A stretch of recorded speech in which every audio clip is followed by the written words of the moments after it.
being in a tech ecosystem, we don't have a lot of women. For me to be here is proof that women can do it, women can be leaders, and I hope to inspire other women, especially young African women, to be bold and courageous, follow their passions, and when they're offered that seat at the table, to take it and take the front seat at changing the African narrative. Since I joined Impact Africa Network, my thinking has really been expanded. I now for sure believe that if I put my mind and time into something, I can bring life-changing ideas into fruition. The culture at IAN encourages continual learning. This makes someone to source for outlets for learning, opportunities for growth in order to continually ensure that they do the best at their job. Also working with Mark, who has this great vision for changing the African narrative. He wants to take us on that journey with him, pushes you to the limit, pushes you to want to be better. My thinking has changed from looking for problems to being a solution provider. That way, I will stop worrying and actually do something. I really enjoy being a leader and at the same time being a student. At Impact Africa Network, there's a lot of continuous learning and development. So it gives you this hunger for knowledge. It pushes you to be the best possible version of yourself, because you cannot change the African narrative being anything less. At Impact Africa Network, we bet on the women. We believe women are much more effective at leading and nurturing complex people-centric systems, and startups are the quintessential people-centric systems of our day. As the Women of Impact Africa Network, we will be hosting a live cast series with global female leaders and change makers, having conversations with the intent of inspiring a new generation of female leaders just like ourselves. If you or someone you know should be part of this conversation, we would love to host you. Talk to us. You can also be a change maker by helping us create more leadership opportunities for women by donating today. IAN is a registered U.S. nonprofit charitable entity under Section 501c3. Episode 9. Thank you for staying with us since October when we started this Lifecast series. It's been an amazing journey listening to different types of women, global female leaders from across the world, from especially the US and Australia. And I cannot say enough how much personally I have learned from these women. And today would be our last episode of the year. It's sad, but also to help us recuperate and plan for the next year. And we will have an exciting guest for you today, but I'd like you to remind you that this is brought to you by Impact Africa Network, which is a non-profit startup studio in Nairobi on a mission to ensure that young, talented Africans participate in the digital transformation of Africa as creators and owners. Once again, I'm joined by my colleague, Joy Ndinda, who's going to go ahead and introduce our guest for today. Thank you, Phyllis. Indeed, it has been quite a journey, 8 episodes down the line. Today we do episode 9. And like I was telling some people earlier on, this was all a dream, it was all an idea. And, look at us, this is where we are. And, having hosted so many info conversations, yet another one. We are privileged to be hosting a young lady by the name Liz Wamai. Liz Wamai is the head of recruiting at Facebook. She brings with her a lot of wealth in experience in human resources, especially in leadership roles. Previously to Facebook, she headed talent acquisition and recruitment at Bloomberg. Previously to that, she was in Merrill Lynch, Credit Suisse, and she was also in New York Times when she was starting. She's also local. She's Kenyan.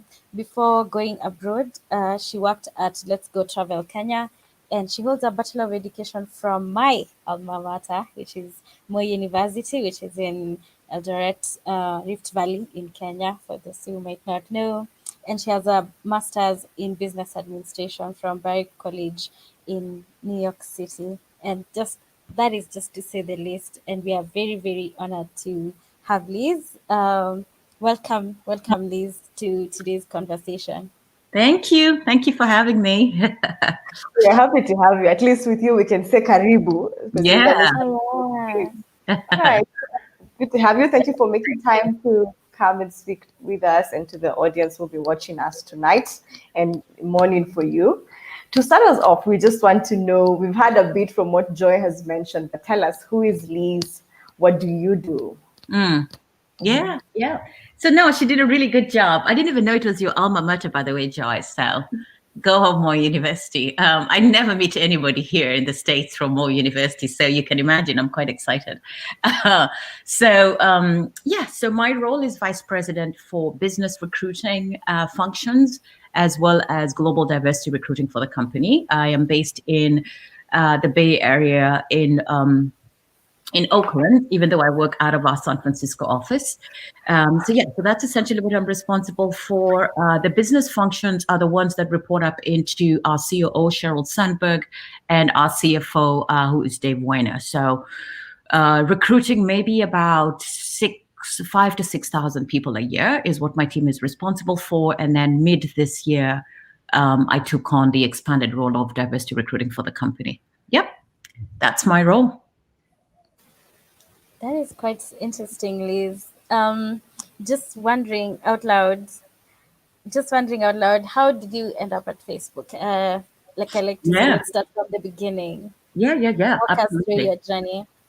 Yeah. So I was born in Nairobi, born and raised in Eastlands. I grew up in Kimathi Estate. I am one of 6 kids, and I have to give them a shout out because I mentioned to you guys earlier, they sent me a note about hearing about this. So I have to keep it correct. One of 6 kids. I'm actually the 4th born, 5 girls, 1 boy.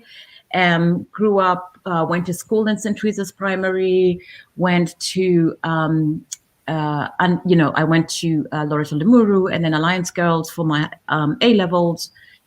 And then after that, went to Moore University to do a Bachelor of Education. I knew I didn't want to be a teacher. I knew that. But I did, and I remember my dad saying to me, because I didn't want to be a teacher, I think I'd been posted, I forget where exactly, for my assignment. And I remember just him saying, you've got to figure out something. And so I sent my resume out to a bunch of companies and got hired at Let's Go Travel, which was a travel agent. And that was my first really foray into just understanding what was happening outside the world, outside of Kenya proper, because we had a lot of tourists coming in that we booked travel for. And by then I started thinking about, I might want to further education, either go to the UK or go to South Africa. And at the time met who became my future husband in Kenya, and moved to the States. And I moved to the States in 96.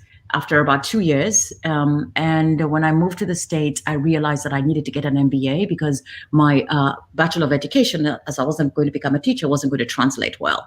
And so, I wanted to really break into financial services at the time. So taking an MBA and doing an MBA seemed like the right decision for me.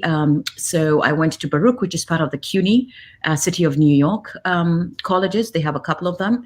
And I did my MBA. I started out in marketing, realized I didn't like it. And human resources was where, general management and human resources was where I started leaning into. And then after that, got an internship at the New York Times. I liked it, but then I wasn't sure that I wanted, because the New York Times, publishing companies, I was really looking for something or a company that was a little bit more cutting edge. And so I applied through a print ad. That was back in the day when companies would be posting jobs in the newspaper, which doesn't happen anymore. It goes to show you how old I am. And so ended up applying to the job, and I ended up at Goldman Sachs. And I was at Goldman Sachs for about 4 years. In recruiting, and then I ended up doing diversity recruiting at Goldman Sachs, and then somebody reached out to me from Credit Suisse and said, hey, do you want to come and start up a team at Credit Suisse, which at the time I was like, how could I even think about leaving Goldman Sachs? But it just seemed right. It just seemed like the right thing to do. Went to Credit Suisse, started a whole team on recruiting side for investment banking, equities and fixed income. Was there for 2 years, and then somebody else called me from Merrill Lynch and was like, hey, we're building something. I love building. I think that's a theme you're just going to hear, is building something from scratch. So it was my entrepreneurial spirit without really taking the risk and going out on my own, if you can, So went to, got called into Merrill Lynch, worked at Merrill Lynch. I loved it at Merrill Lynch. And then the financial crisis happened in 2008. And things just changed. The landscape just changed. And I thought I'd gotten to a place where it was a bit maintenance mode, where you feel your career maybe is not going where you want it to go, or you're not growing as fast. And at the time, Bloomberg, a lot of people that I knew, including the head of HR at Bloomberg, had moved from Goldman, from Merrill to go to Bloomberg. And so Bloomberg, as you know, is a private company, which allows us to do some things and make some decisions that most of the public companies cannot. Anyway, the head of HR, who had worked with at Goldman, hired me into Bloomberg. I started out as the head of campus recruiting, and then my manager, who was the head of recruiting, left, and so the head of HR said, "You're taking this role," essentially, which was the head of recruiting for Bloomberg. I was there for 6 years, and then I just got to a point where I felt I'd been working, almost chasing the dream, but then getting to a point where I was just like, am I just going with the flow? And I haven't yet grounded myself on what I want to do next. And so I decided to take a year, which, by the way, I remember my parents were visiting the 2015. And I remember saying, I think I'm going to stay out. And I think they thought I was crazy because there was no good reason. I was interviewing for a couple of jobs. I just didn't feel right. There was no good reason to do that. But I just thought, I really do want to step away. So I stepped away for a year and spent some time in Kenya, spent some time in South Africa. I traveled a little bit, but mostly it was just to figure out, what do I want to do next? And if financial services didn't feel right to me, I really wanted to try the tech space. I stayed in touch with a couple of search firms or headhunters or people that I knew, and I said, if you hear anything, give me a call. And literally a year later, I think it was May of 2016 that I got a call from somebody from Facebook reached out to me on LinkedIn and said, hey, we've got this role. Would you be interested? And I was like, you're kidding. There's no way. There's just no way. I'd been talking to a couple of tech companies. So anyway, they reached out. I came in, I did the interview, and I got the job. And I was like, holy macro, I'm going to be moving to the Bay Area. And I was living in New York. I lived in New York, and then I spent about 3 years with Bloomberg in London. But I knew I wanted to do this. So packed up my bags, shipped cross country, and started at Facebook. So I've been at Facebook now 4 years. Over 4 years. I started out, as I mentioned, with a team of 50.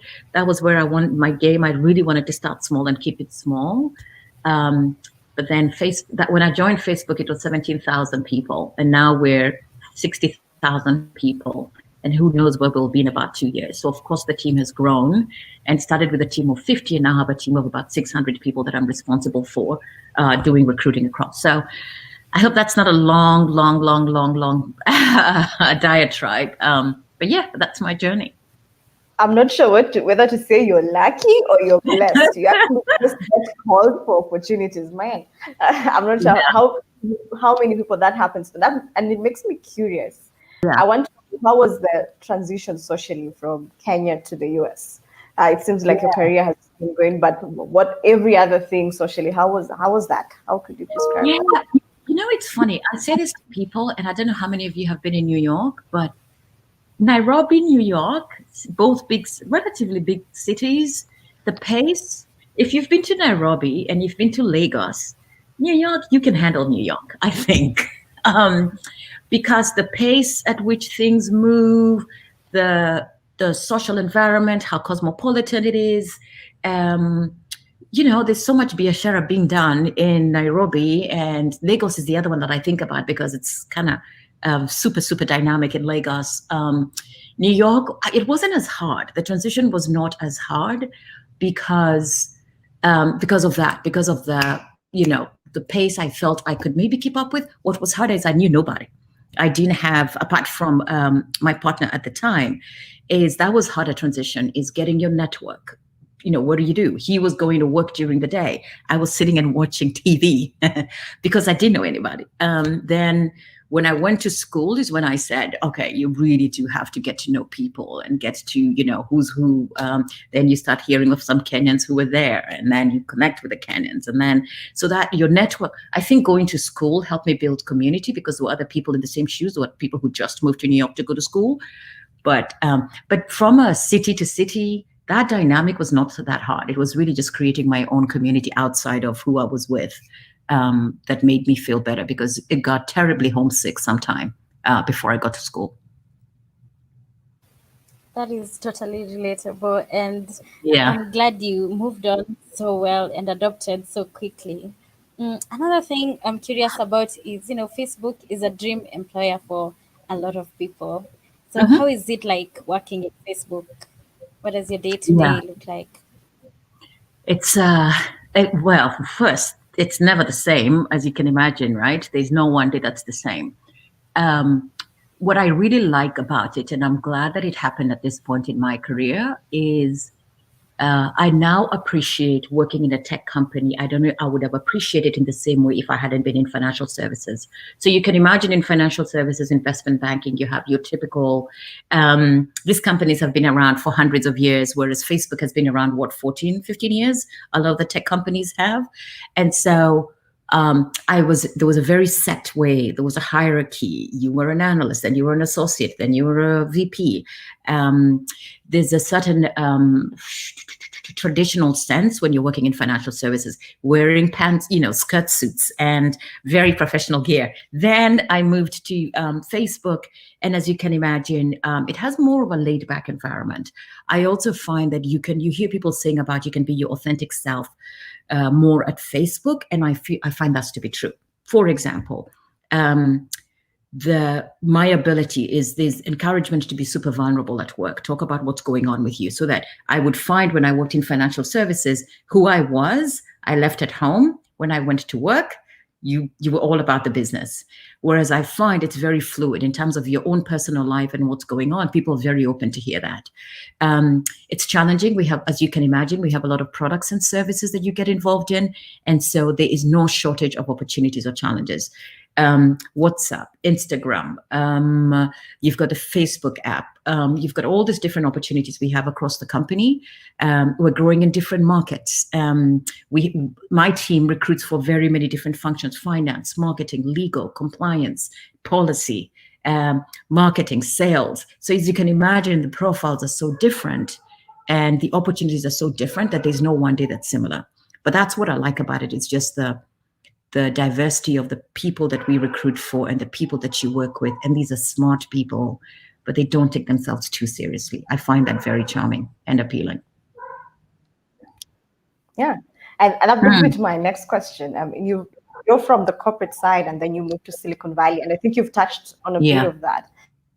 In terms of Silicon Valley has housed, is the hub of tech billionaires, of tech companies that have really skilled. So what is the culture, or what is the way of life or economic perspectives that have made Silicon Valley work? Because we at Africa, we were trying to create Silicon Savannah, but we need to learn a few things. Of course, we're in different contexts, but we need to learn a few things about what has made it work outside of Facebook, just generally the whole ecosystem in Silicon Valley. What has made it work? Yeah. I think I'll give it from my perspective, which is mostly on the talent side. I can get a whole discussion about investments and the financial aspect of it. But I think from a talent standpoint, you have a concentration of some of the smartest people in the world concentrated in the Valley. And that tends to be a talent magnet. That tends to attract people who want to work on the next new hot product, the next new service. And so it's a very vibrant community if you're looking for top talent. That's one. And as a result, people are very willing to try new things. You have people from the company who will go off and do a startup, see if it works. If it doesn't, then let me go and try something else. I really do like that concentration of talent. And by the way, it rejuvenates itself. So you're always having people coming in and trying new opportunities, trying new things. That entrepreneurial spirit and nature, even though you are not the founder of the startup, I think also attracts a lot of talent. And as a result, it grows on itself. And I think it's exponential when you have that many people concentrated in that space, looking to innovate. Great. I like that you speak about the concentration of talent in the Silicon Valley. And, as we know, Silicon Valley has for a long time, especially the tech companies, been, struggling with hiring for diversity or inclusion. So, how do you do it at Facebook to ensure that there is diversity and inclusion in hiring? Yeah. I think it's endemic to the industry, but it's not just technology. I always like to call that out. I think across in the US, or even other parts of the world, whether it's financial services, I think everybody's talking about how can we diversify the world that we live in. The reason I took on this role, one, is I believe that Facebook is really well positioned, just given our place in the world, is really well positioned to attract that talent. And so this year, for example, from a recruiting standpoint, we said we want to accelerate representation at Facebook to reflect the world that we operate in. And as you can imagine, Facebook, WhatsApp, Instagram, we are in so many different parts of the world, if not, I want to say maybe about 86% of our users are outside of the US. So one of the things that we focused on is going to where the talent is. What we call supercharging the top of funnel is where are people, and are we tapping those people? Are we reaching those people where they are? Whether it is Black, Latin, Latinx, women, people under, basically underrepresented talent where they are, and they're in different locations, they're in different cities, they're in different countries. So that's one of the things is doing is going where they are. And once you do that, so that you're not going to the same schools, I think people have a perception that we only recruit from Ivy League schools. We do not. We're not as big a company as we are just by going to Ivy League schools. I think we have a presence or recruit out of about 300. And that's the same for other tech companies. So that's one, is really expanding where we are sourcing our talent from. Two is also, once we have people coming through our interview process, or what we call the funnel, is making sure that we're being very objective and minimizing any bias in our interview process, to make sure that once you come in, you're qualified, that you were being assessed objectively, whether it is for an engineering role, for an HR role, marketing role, or that you are being assessed fairly. And then the other piece that we're really focused on is once you're here, what happens is retention. What's your career growth or career trajectory like? Because once you get through the door, we want to make sure that what we said or what we promised you before you got here is exactly what your experience is. So I would say I personally believe it is consistency with the same things. It's source talent, consistently evaluate people once they get here, making sure that their experience is rich, and that they're able to grow their careers here in a meaningful way, because then that attracts even more talent. It is not easy at all, but we have to keep doing it over and over and over again. I think good job in what you're doing. Yeah, I'm just something when you said part of the things that make Silicon Valley work is trying new things. But what I believe for people to try new things, there has to be a push factor. There has to be something else. And that's what I'm trying to get at. You can tell us what is that thing that enables people to have that culture, that have that attitude, have that leeway and that opportunity to try new things. And in your opinion, and then I don't know to what extent you can answer this, what do you think inhibits Africans, or in this case, Kenyans, from such an entrepreneurial spirit? Yeah, I actually think we're hard on ourselves. I think Kenyans are very entrepreneurial. I love it when I'm in Nairobi, and when I'm able to spend time and meet with people and just hear what people are doing and how people have started businesses. And when I talk about tech and I talk to people who are outside of Kenya, for example, and they talk about what's happening in Nairobi and startups happening in Nairobi, it's super, super entrepreneurial and I think really rich. I will say there's a couple of things that will influence that is access to capital. And, when you do a startup, you also need to be able to grow that startup, and growing that startup is also getting an infusion of cash, an investment, whether it is from your early investors, whether it's additional investors. And so that's one, is access. You do have all the best ideas, but then how do you make sure that you can consistently fund and get the cash flow that you need to grow your idea? So there's a couple of things I would say that maybe inhibit that is how much access do you have access to resources? So people who could say, hey, this is a great idea. Have you talked to so-and-so about growing it beyond this point? And making those connections outside of the access to capital is access to people who can say, hey, I know somebody who can support you, who can help you grow this. I see that happening here a lot, which is I have an idea, I want to kick it off. I talk to somebody, they say, oh, let me introduce you to somebody. So your network then just grows and amplifies. I'm not sure that the same opportunities exist to the same extent that you have that happening in the Valley. Is people want to support you. If you have a cool idea, great idea, and of course, people want to make some money off of it. But I would say access to resources, access to capital that will then really help amplify that idea and let it grow. Beyond that, then you have people say, okay, you've gotten to this point. How do we increase your market share or your visibility? Those are the bits and pieces and the connections, honestly, Phyllis, that I think can sometimes be limited. If you're in Kenya or if you're in other parts of the world where that network is not as strong.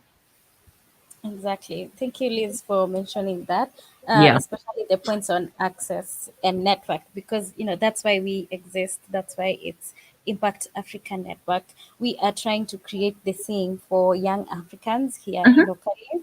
That's why we have a startup studio where they can come, experiment, and do all these things. But at the same time, this gives them a safety net. This gives them a place where they can access resources and where they can connect and network with people, because most of the time we have some people from Silicon Valley, Craig Newmark, Jeff Weiner. They come have fireside chats, conversations with them. We also have other mentors, both locally CEOs who have not really CEOs, founders who have started something and have walked the journey of starting something locally. So I like that you brought that up, because this is what we are trying to create locally.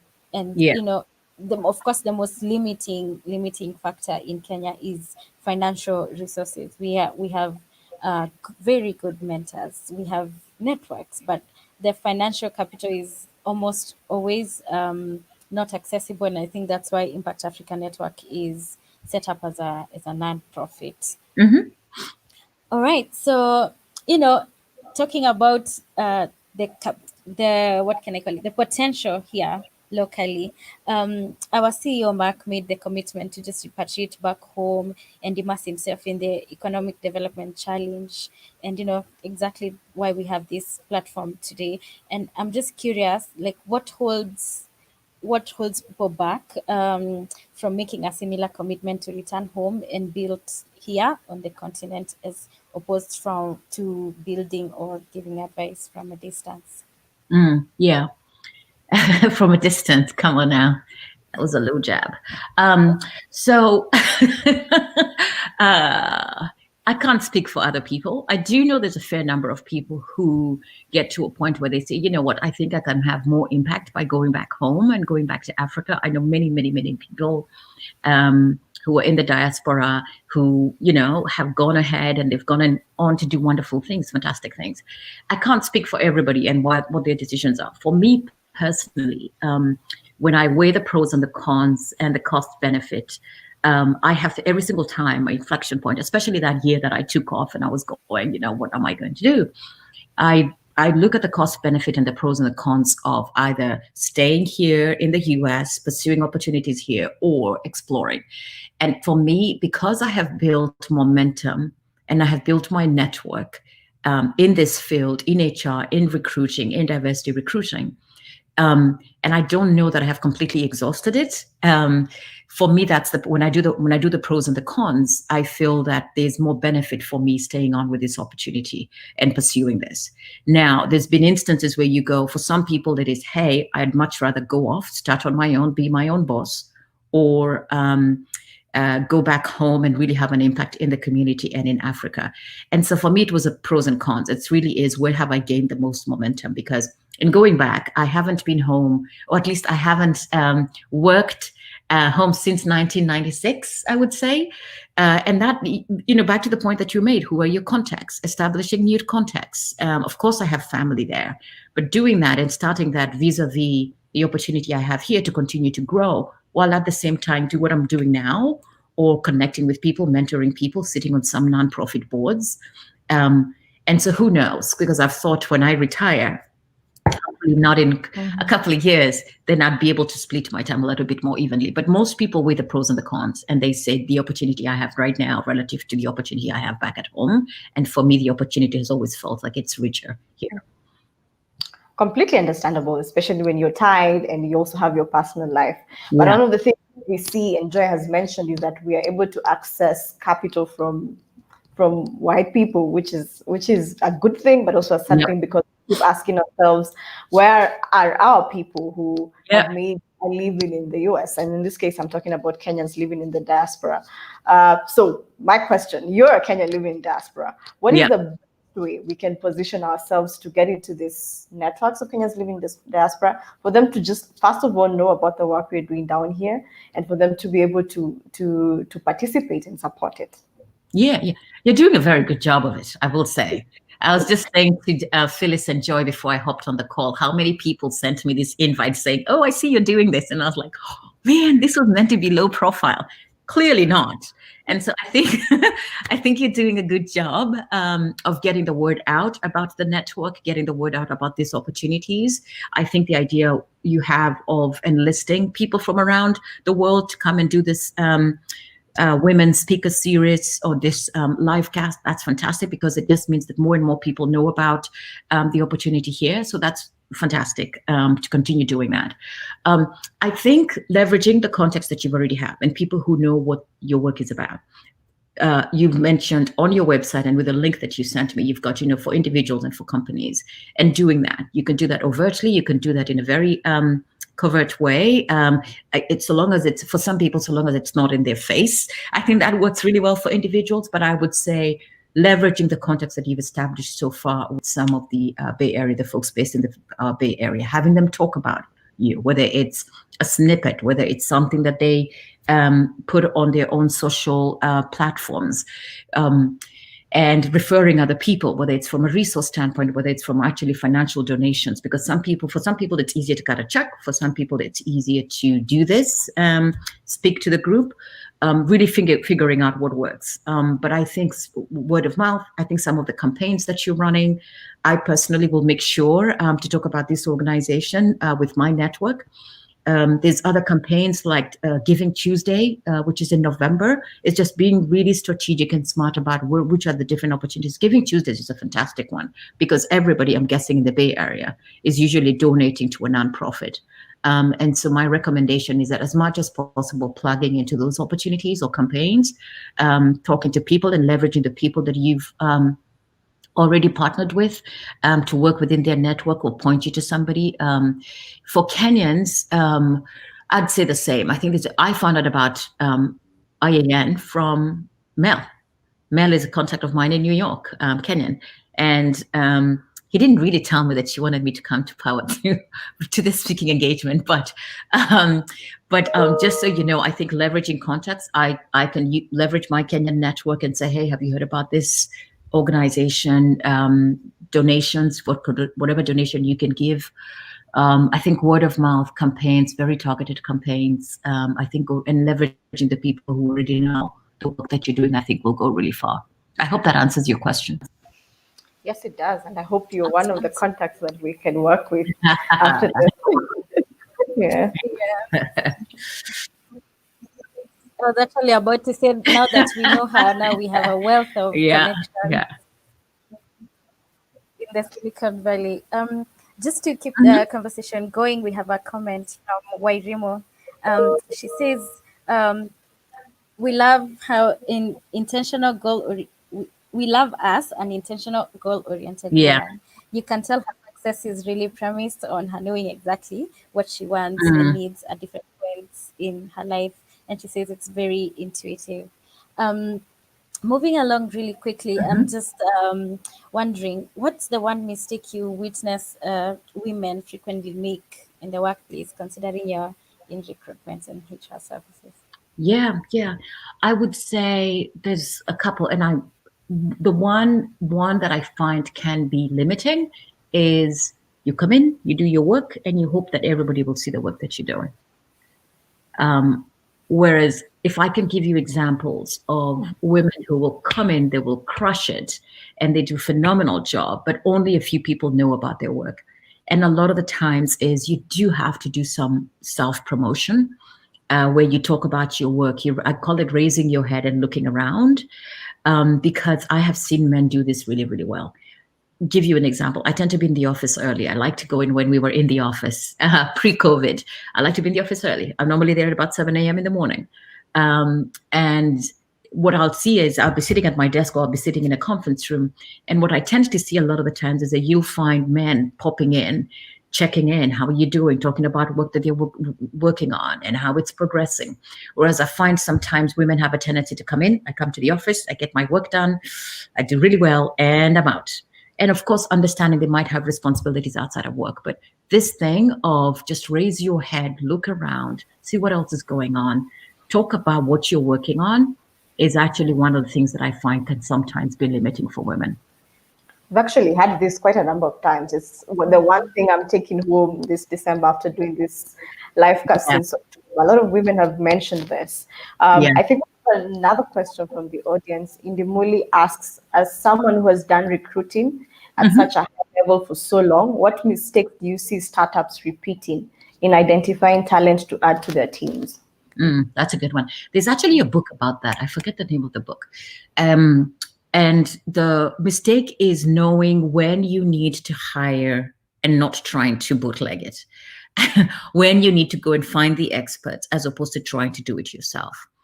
And so that's one of the mistakes. What they say is startups thrive when you have people who've got very similar skill sets at the very beginning. So they get an idea, they work on that idea, and then they become larger companies and successful companies when you diversify your talent and you realize, okay, we need a marketing person, we need an HR person, we need a payrolling person, we need a benefits person, or we need we need somebody who's going to help us with investor relations, who's going to be out there. Because a lot of the times you're going to have startups who are very much about the product, but don't know how to get out there and talk about the product or sell the product.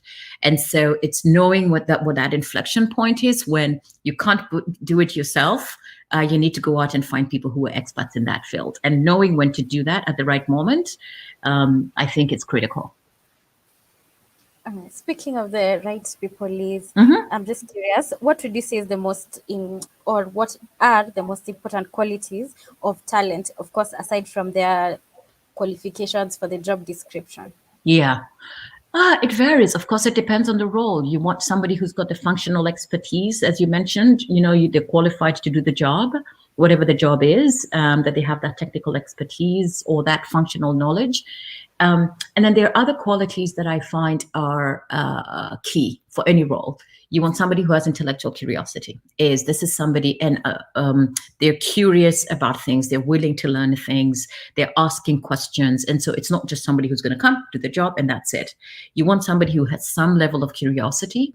Another thing we talk about is about learning agility, which is you could learn something new fairly quickly.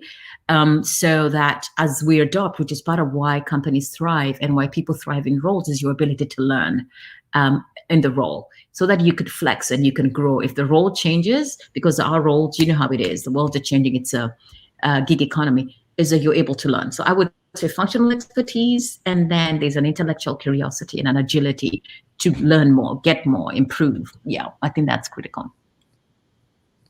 I find that people in Silicon Valley say the same things over and over. It's like this culture has really ingrained, has made it work there, because we've had this thing over and over. And I hope not just myself, people in our team, and the people listening to us are getting this thing at heart. Someone is asking about advice, Sophie Chitedze, advice you give on a young person pursuing a HR career and the opportunities therein.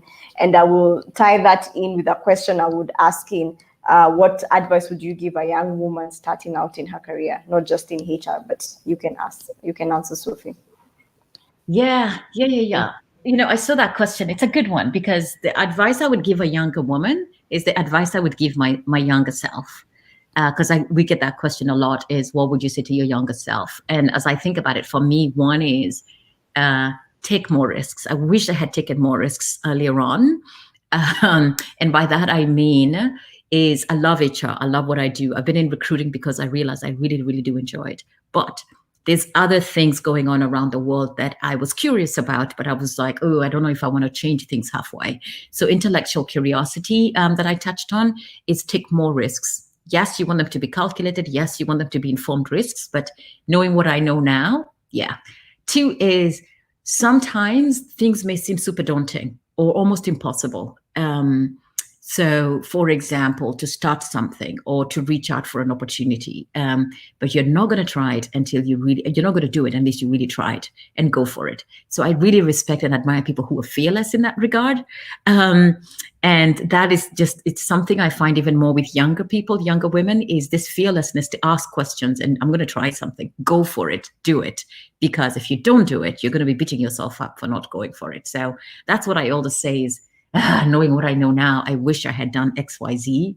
And so that now I tend to be very much, I just go for it. I think there's something that's intriguing. What do I have to lose, right? Right. Great. And I like that you talk about intellectual curiosity and over again. And I'm just curious, what do you do to continue learning and developing as a leader, even when people would think you're probably at the peak? Yeah. I've admired, the leaders that I admire the most are leaders who just never seem to tire of trying new things or doing new things. When you think about Meta, if I think about just in the world, people like, I have such admiration for people like Elon Musk and the stuff that he does, and the fact that he's got 3 very successful companies. If I bring him back home to Facebook, if you think about Mark Zuckerberg, you've seen that every year he would try something new, learn a new language, visit a different state. I've always admired people who want to try. They never tire, even though they've reached ridiculous amounts of success. They never tire of trying something new. So for me, reading, love reading, love reading, love reading. I love reading books, fiction, nonfiction, any kind of nonfiction at all. I'm not willing to I'm not shy to take on responsibilities. When my manager, who is one of my really strong mentors, says, "Hey, there's this problem we have over here. It's hairy. Would you be interested in helping solve for it?" I'm like, you know what? Yeah, absolutely. If there's resources to work with me, then why not? And so I do like trying new things and experimenting. I admire people who take their PhDs in their 50s and their 60s. So to me is you can't tire of learning. You never get old of learning or growing. And so I really do encourage. For me, it's reading, spending time with people, trying different things. If you ask me who are my mentors, I think that was one of the questions you'd sent through. I have a mix of people. I don't think there's one single mentor, and they're anywhere from people who are relatively junior in their career to people who are relatively senior, because I don't think you could isolate smartness or intelligence to any one age group, you know? Yeah, great. 43 minutes in. Time really does fly when we're doing this thing. Yeah. We can't end without me asking you, what is the biggest challenge that women coming behind you, young women or young people generally will be facing, in your opinion? Yeah. I would like to say it's changed a lot, but it hasn't. When you think about how many women we have CEOs, how many women we have running Fortune 500 companies, when you think about women in leadership, how many women are presidents or heads of organizations and nations and countries, and it's unfortunately hasn't changed that much. So I think, and I hope it does for those coming, the younger women coming up. I do think institutional perceptions and barriers to women, where there are still people who believe women cannot be leaders. And that men can make the best leaders. Research has shown that both men and women strong leaders and can make really good leaders. So I would say for women coming up is just be aware. I don't think it should be any reason why it should hold you back from leadership opportunities. But I think the institutional barriers, patriarchal societies, I think are some of the barriers that women will continue to experience, and we have to work against it. We have to educate more people around it. Great. This has been a great conversation. I am so sad it's coming to an end. I would have loved to spend more and more time just picking your brain, Liz, but unfortunately we only had so much time. I really enjoyed this conversation. Of course, my biggest takeaways were to self-promote as a lady, take more risks, have more learning agility, and of course never to get satisfied. Even when I get to the top, I just continue learning and and going further. And before we come to the end of the live cast, I would love to mention that Impact Africa Network is a non-profit startup studio. That means we give opportunities to young men and women to be creators technology. We firmly believe in changing the African narrative, and that is our mission. We are committed to, of course, providing women with leadership opportunities in the startups that we develop. And to support our work, you can join our microdonations program for just as little as $30 a month and be part of this exciting movement in working towards creating a new African future. Thank you so much for joining us. And, we look forward to having you next year, hopefully. Take care. Yes, and we look forward to Happy episode holidays. 10. Happy holidays. Yeah. Happy holidays. Christmas. Oh, And yeah, Happy New happy Year. holidays. Yes, happy New Year, everybody. Merry Christmas in Should advance. have had a happy chia song after this. Oh, yeah, we should have. We didn't plan for that, but happy holidays, everyone. See you next year, January.